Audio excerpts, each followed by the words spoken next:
সংস্কার প্রস্তাব উত্থাপিত হয়েছে এবং কি আছে নিশ্চয়ই এরই মধ্যে আপনিও জেনে গেছেন সংবিধান সংস্কার প্রস্তাব। অনেকগুলো মৌলিক বিষয়ের সেখানে পরিবর্তনের বিষয়টি আছে। এই যে মানে দুবারের বেশি প্রধানমন্ত্রী নয়, দ্বিকক্ষ বিশিষ্ট আইনসভার মেয়াদ 4 বছর, কিংবা আমরা যদি মনে করি যে 21 বছরে জাতীয় সংসদ নির্বাচনে প্রার্থী হবার বিষয়টি, আবার কিছু সেটা হয়েছে মূলনীতিতেও পরিবর্তনের প্রস্তাবনা এসছে। সার্বিকভাবে এই সংস্কার প্রস্তাবকে, বিশেষ করে সংবিধান সংস্কার প্রস্তাবকে আপনি কিভাবে মূল্যায়ন করবেন? ধন্যবাদ আপনাকে। বাংলাদেশের ইতিহাসে কমিশন করা এবং সেই কমিশনের প্রতিবেদন আলোর মুখ দেখার যে ইতিহাস, সেটা আসলে খুব ভালো অভিজ্ঞতা না আমাদের জন্য। তাই আমরা অন্তর্বর্তীকালীন সরকারকে ধন্যবাদ জানাচ্ছি যে তারা গণ অভ্যুত্থানের যে স্পিরিট সেটাকে ধারণ করে তারা কমিশন করেছেন।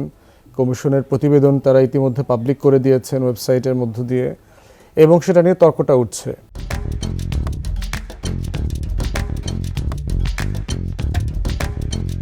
তো সেটা একটা বড় আলোচনার জায়গা।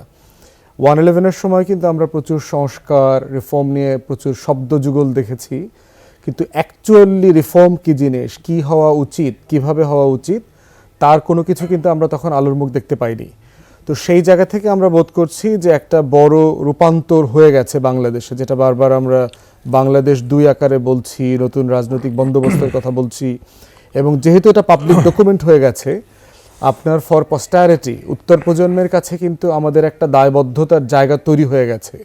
ফিউচারে যারা ক্ষমতায় আসবেন তারা যদি নিজেরা ভালো গভর্ন না করেন এবং এই সংস্কারের সুপারিশমালাগুলোও যদি আমলে না নেন, তাহলে কিন্তু জনগণ তাদের কাছে জবাবদিহিতা চাইবে, এবং এই চাওয়ার কালচারটা খুব সহজে থামবে বলে আমি মনে করছি না। পার্টিকুলারলি সংবিধান সংস্কারের ব্যাপারে যেটা আসছে, আমার মনে হয় যে তারা শুরু করেছে নাম পরিবর্তনের ব্যাপারটা দিয়ে, যে রিপাবলিককে আমরা কি অর্থে বলবো। আমরাও এটা নিয়ে 2 একবার কথা বলেছি।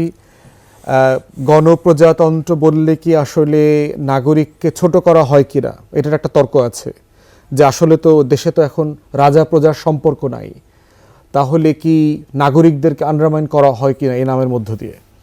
আবার এটাও তো আছে যে আপনার ফ্রেঞ্চ রেভলিউশনের পর থেকে যে জাতিরাষ্ট্রের ধারণাটা তৈরি হয়েছে, যে এটা রাজার রাষ্ট্র না, বরং যারা প্রজা, যারা কর দেন তাদের রাষ্ট্র। অত প্রজারা মিলে এই রাষ্ট্রটা বানিয়েছে। ডেমোক্রেসি মানেও তো তাই, যে মানুষের, সাধারণ মানুষের আইন, সাধারণ মানুষের পদ্ধতি। তো সেই জায়গাতে আমরা বোধ করছি যে এটা বলতেও খুব বেশি মানে ঝামেলা আমি দেখতে পাচ্ছি না আর কি, যে গণপ্রজাতন্ত্র থাকলেও অথবা জনতান্ত্রিক রাষ্ট্র হোক, নাগরিকতান্ত্রিক রাষ্ট্র হোক, মৌলিক মোটা দাগে এখানে খুব বেশি মেক সেন্স করবে না। এসেন্স হচ্ছে যে একটা রাষ্ট্রের গভর্নেন্স, একটা রাষ্ট্রের নাগরিক সত্তা কিভাবে ওয়ার্ক করে, একটা রাষ্ট্র তার নেতা কিভাবে নির্বাচন করে, এগুলো হলো এসেন্সের ব্যাপার। দ্বিতীয় একটা প্রস্তাবনা তারা দিয়েছে, সেটা হচ্ছে মৌলিক যে নীতিমালা আছে রাষ্ট্র পরিচালনার, সেখানে 72-এর সংবিধানের 4টা নীতিমালা ছিল। এই 4টা নীতিমালা আসলে প্রবলেম্যাটিক ছিল। প্রবলেম্যাটিক বিভিন্ন কারণে। 70-এর নির্বাচনে আওয়ামী লীগের কোনো ইলেকশন ম্যানিফেস্টোতে এটার ম্যান্ডেট নেওয়া হয় নাই। 70-এর নির্বাচনের সময় আওয়ামী লীগের যে গঠনতন্ত্র ছিল, সেই গঠনতন্ত্র এই 4 মূলনীতির কথা কোথাও লেখা ছিল না। 71-এ আমাদের স্বাধীনতার যে ঘোষণাপত্র, যেটা 17 এপ্রিল পাঠ করা হয়েছে, সেই ঘোষণাপত্রেও এই 4 মূলনীতির কথা কোথাও লেখা নাই। তাহলে অবভিয়াস কোয়েশ্চেন হচ্ছে যে 72-এর সংবিধানে এই 4টা মূলনীতি যে আসলো, এটা কোত্থেকে আসলো, এটার ম্যান্ডেট কোথায়? কারণ 72-এর সংবিধান সেলফ এ ডিফেক্টিভ কনস্টিটিউশন, যেটার আগে পরের কোনো ম্যান্ডেট নাই। তাহলে সেই জায়গাতে একটা ব্যাডলি ড্রাফটেড কনস্টিটিউশনের ভিত্তিতে যে 4টা মূলনীতি চাপিয়ে দেওয়া হয়েছে, এইটা প্রবলেম্যাটিক। এবং এই 4টা মূলনীতি কিন্তু আমাদের রাষ্ট্রে অনেক প্রবলেম, কনসিকুয়েন্সিয়াল ক্রাইসিস তৈরি করেছে।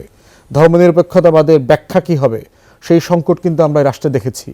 যে সাডেনলি 72 সালে বাংলাদেশ বেতারে, বাংলাদেশ টেলিভিশনে কোরআন তেলাওয়াত বন্ধ হয়ে গেল, নজরুলের গান, ফররুকের কবিতা আবৃত্তি বন্ধ হয়ে গেল।